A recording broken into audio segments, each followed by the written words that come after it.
Welcome back. Okay, right. First up, this video is spoiler safe. Don't go near the comments, obviously. And when I do transition over to a few spoilery thoughts, there will be a clear warning in the video, as well as a pause. No timestamps are going to be containing spoilers either, okay?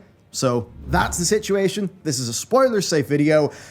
And it's time for Endwalker First Impressions. I cannot believe we're here, because, but a short time ago, I was losing my mind over the end of A Realm Reborn. And we've come pretty far since then, haven't we? It's been a hell of a journey, there is a hell of a lot to talk about here, and I'm not even nearly finished. Endwalker, or the development of our game, The Pale Beyond, a single-player narrative RPG that you can actually wishlist on Steam right now. Smooth, eh? Alright, let's go! Okay, we all knew this was coming, right, didn't we? The team warned us in advance. Regardless, yes, the queue issues, as we all anticipated, sucked.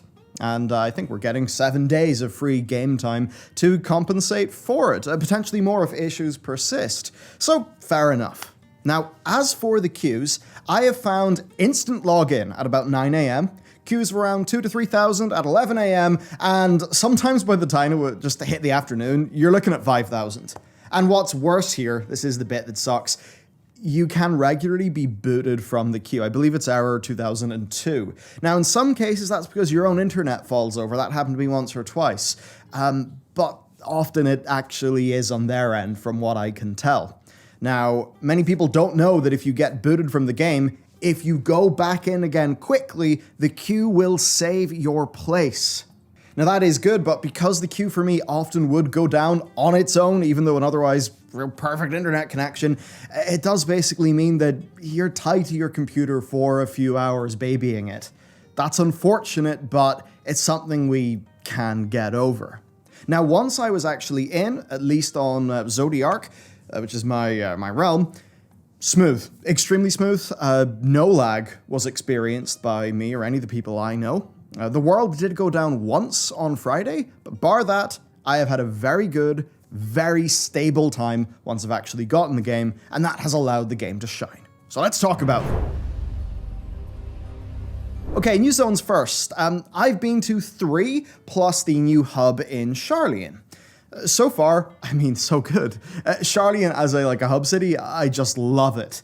And yeah, okay, it's FF14 Athens. We all knew it would be that. And man, I love it. It's cozy cafe. It's really lovely music. The visuals is just kind of idyllic. It's a really great place to be. As simple as that, really.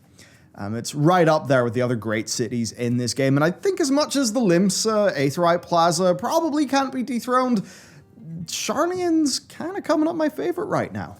As for the other zones, look, I'm going to talk about the first 2. I'm not going to mention the name of the third, but the third's really good.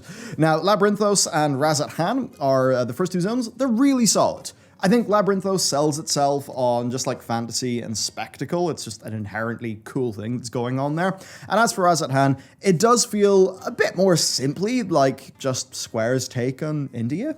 Fairly straightforward, but it's got some particularly nice colors. It's got a really cool city, some really nice music. It's the sort of thing where I'd say these are all absolutely FF14 zones, so you pretty much know what you're getting into. Don't expect any crazy changes over the sorts of things you've been used to, but they're all really great zones, great additions so far. Now, all of this goes for the third zone, especially so. It is just brilliant. And so far, for me, they are on track for an incredible showing insofar as this game's areas go. Next, though, spoiler-free story thoughts, so this one's safe to listen to. Is the story good? No. Is it brilliant? Yes. I've just finished the third zone, and I'm just sitting on the fourth. And if you're ahead of me, then you're going to know what I've just experienced, so let me tell you, this is fantastic. It is all you know they can already do, but with high points that feel especially high, especially considering I'm level 84. There are some bits of slower pace as well, which, maybe a little bit slow within some of the first 2 zones, but that was bookended by truly incredible content. So for me, I felt like I've had a really strong, almost a end of a patch-like high point in and around level 84. And I'm not going to say anything more about it other than it was just one of those moments where you're like, holy shit, this is so good. Now, I will say that our first forays into Labyrinthos and Razathan, they were a little bit slow in terms of their pacing, but for me, between the incredibly strong opening and the Hub City introduction, which I'm glad that it was as long as it was, just lots of really nice character stuff. And then, of course, with all of Zone 3, this team is just firing on all cylinders. Seriously, Zone 3 is just brilliant. And I can't believe I'm only level 84. So, I've got zero fears that this expansion will represent a move back from the high bar of Shadowbringers. For me, so far, bar a few little slow spots, the pacing has been great. The character work, which is, of course, the heart of Endwalker, is absolutely fantastic and is there in spades. Their treatment of the lore continues to be excellent. The lore is just so damn interesting, and even though it, as you'll know from Shadowbringers, can get, bit cosmic, bit spooky, all of that, it's all done in a way that is so tied to your character and the immediate cast of characters that all feels reasonable. And that's why it really works. There's just, in character moments, there's just so many moments in this where you'll feel so close to the cast. They've really, really nailed the story so far. Next, a bit of an odd topic, but I really wanted to talk about cutscenes and their craft. From the get-go, you get a sense that the production values are really high. The camera work continues to be tight, maybe a bit tighter than it was in Shadowbringers, which already was great. It's that thing, I think it's really from Stormblood onwards that Heavensward, great of course, but from Stormblood onwards, you sort of see that their production values, their use of the camera, it all just gets better and better and better and better. And by this stage, they truly have just transcended it being an MMORPG. So between the camera work being excellent, the voice acting being excellent, the sound design being excellent, it's just an incredible experience, and you can really see this team grow. To the point where, for a Heavensward spoiler, I'd really wonder what the Horsefont scene would have been like with some of their more modern techniques. It is an excellent scene, but obviously they have advanced their craft since. So they're the reigning king, and Walker solidifies that. From the scene where you embark on your journey to where I am now, this game has felt so damn cinematic. It has not felt like it's being held back by being an MMO. There's fewer rougher edges. There's more polish. Just their storytelling technique is excellent, and I so look forward to those warnings. When they give you a warning where it says, there's some long cutscenes coming up, that's when it's time to get hyped. Another new system then, the NPC following system. It's totally worth it. It means more immersive quests. Now, I do wish that the NPCs that follow you would untether a little bit, just a little bit less when you're mounted.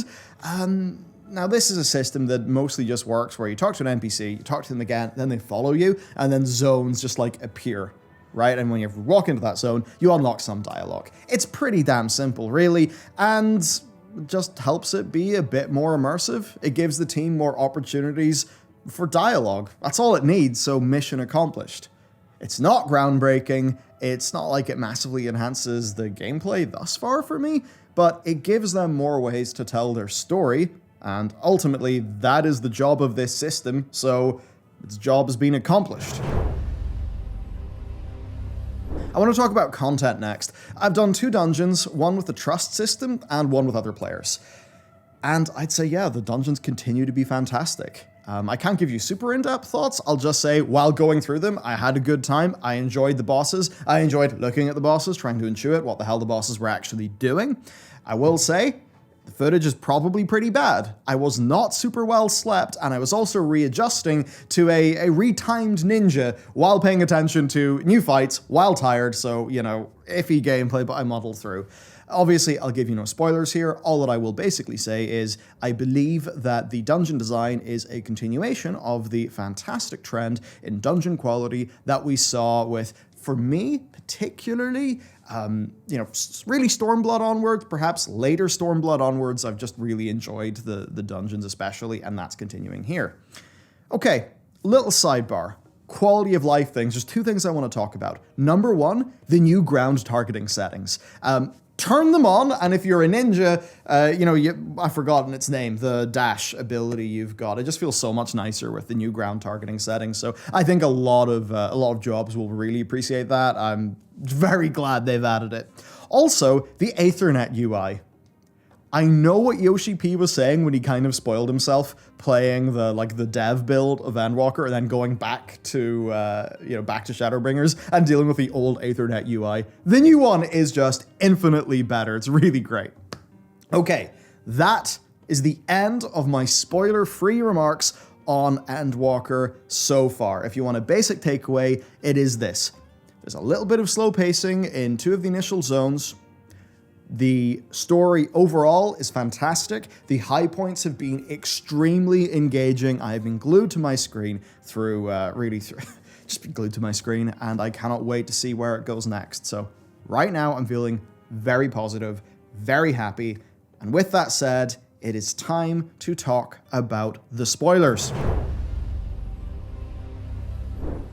Okay, spoiler time. Right, you're ahead of me if you are listening to this, so you know what I've just went through, and holy shit. It's hard to know where to start in this one, to be honest with you. I think I have to start with Garlemald, though. It was bloody incredible. I loved how successfully they humanized the Garlean people. And, it would be very easy, because yes, the popularis exist, but it would be very easy to just handle them and it's just a straight up villain, right?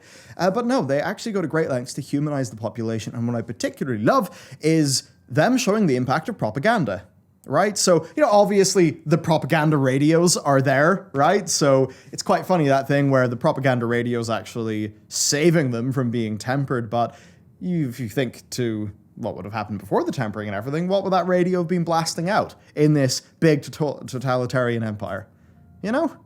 I just thought there's so many really neat touches. How they established how the Garlean people have been conditioned to think about Eorzeans, calling us savages because of the fear of magic use. And think about it from one of their citizens. They're just, driving down the road in their car, listening to the Emperor and the radio. And, there's these people to the south that can summon fireballs and throw them at you, can blow things up, summon in these crazy, magical, primal beasts that can, ruin a whole area. You can kind of begin to understand why, for these people, they're going to feel like the enemy's always at the gates because, of course, of their backstory being pushed out of their homeland, their response to not being magic users in, Magitech and all the stuff with Cerulean. It's just really, really well done. And as you begin to kind of overcome that conditioning, and as the Garleans begin to realize, oh, you're like a bit of an actual person, maybe you're not this crazy savage, it's a really just nice, humanizing moment for all of the cast. And that's obviously one that culminates, in, that very, very big sequence, but the very start of it, where it's, like the campfire, Julius, or whatever, is walking up to the campfire. The Eorzean Grand Company people are basically welcoming him in, and he can kind of scarcely believe the way that his former enemies are treating him. And then, of course, the two characters looking on are the two very well-established Garlean characters in the story, and they share their moment, and it is quite heartwarming. It's surprisingly effective, isn't it? So I thought that was really, really, really strong. Just the general world building, fleshing the Garleans out, the two sisters, obviously, that was a super strong moment, and I think a really big one for the twins. The twins, of course, who really continue to be such a strong emotional core to this story. Really, it's just so well done. Now, another thing sticking with this, something I want to talk about. It's the big scene. Actually, the first thing I want to talk about is the Judy. Metal Gear Thancred. Pretty cool. I just like how they do the Judys in general. They're way more willing to be like, oh, this character's off on a little side mission. Well, how about you control him? See what happens. Experience more of the game. And they managed to do a stealth mini game essentially in an MMO that didn't piss me off. That's a really big achievement. So I thought that was really cool. But then obviously where we really get to is the big duty. And the whole story, the body swap. What just incredible narrative design. This damn thing works in so many levels. It's wild. So it all looks good. Then everything happens with Anima. Fan Daniel, you wee rascal, he nabs you. And, you come to, and you're in this dinner scene. This dinner scene with Xenos. And you know what? Fair play. It's kind of scary. He feels really looming, really dangerous.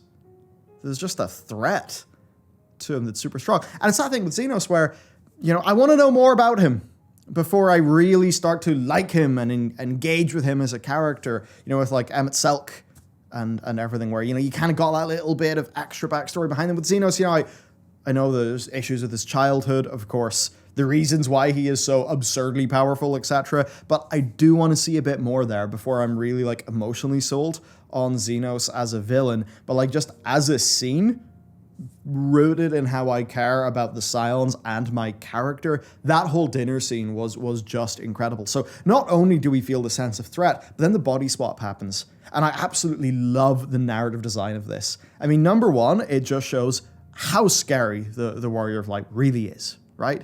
You're pretty scary in this game. It's just that thing.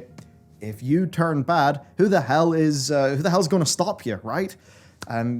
So, that bit where, especially, like I said, as Alisaie's walking up to you, just that it's Xenos in your body, that's like, you feel a bit of terror there, don't you?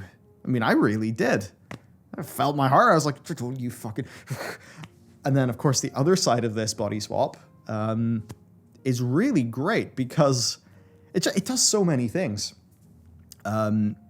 It shows, in a way, how kind of helpless and powerless you are not inside your body, which, doubles down how threatening your character is.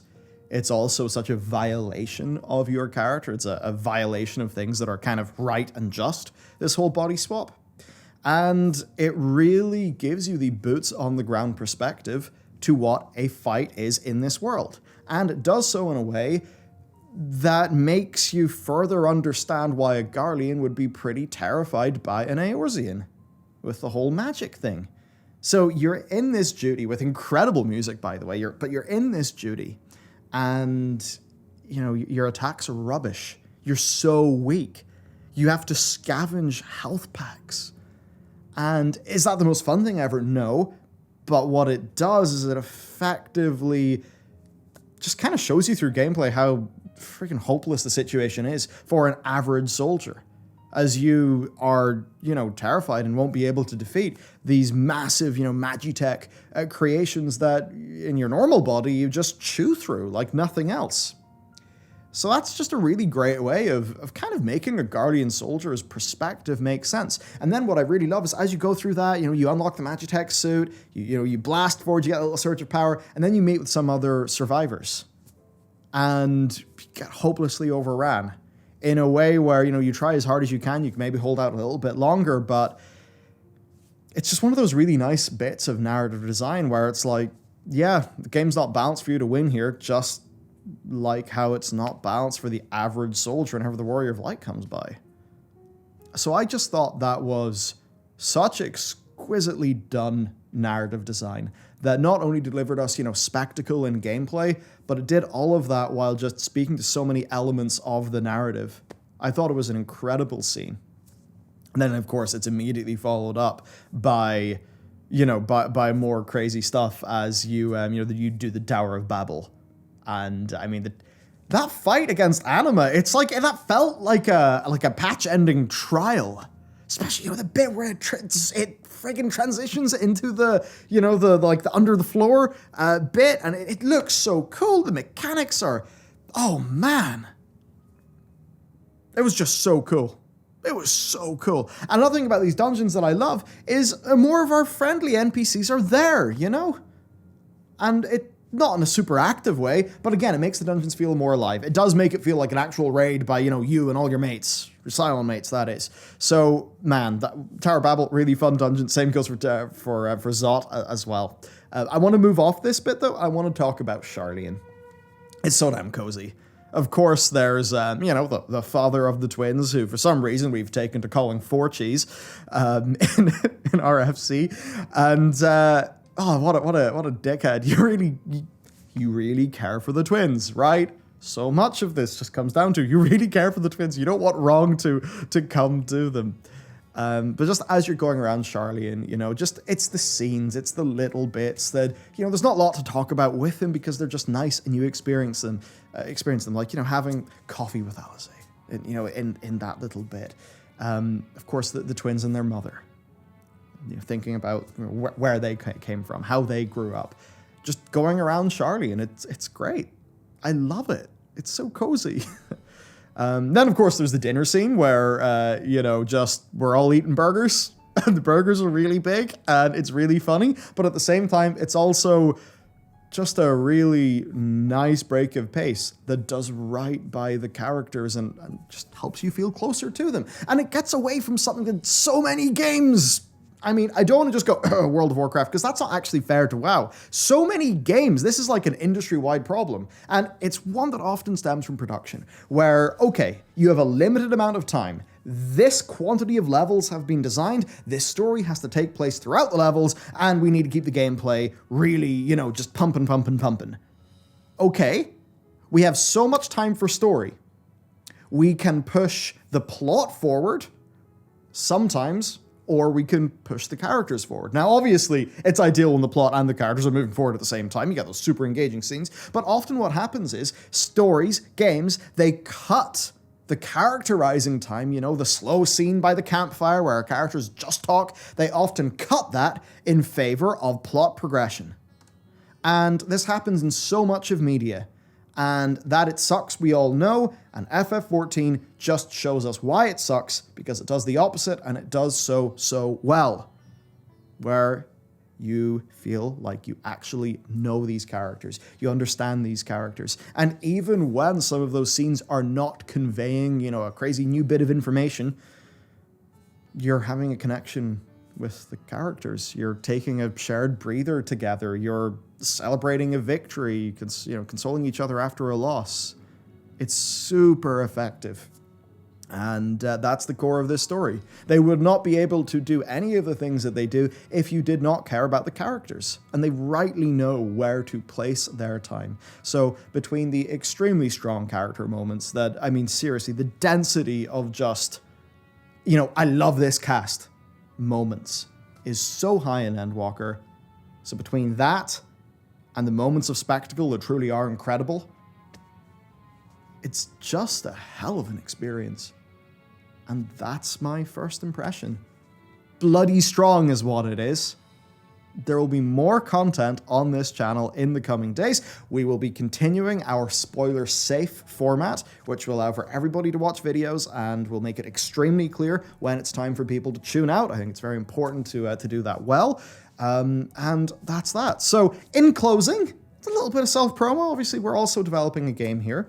And if you'd like to support us, help us out, of course, you can check out The Pale Beyond on Steam.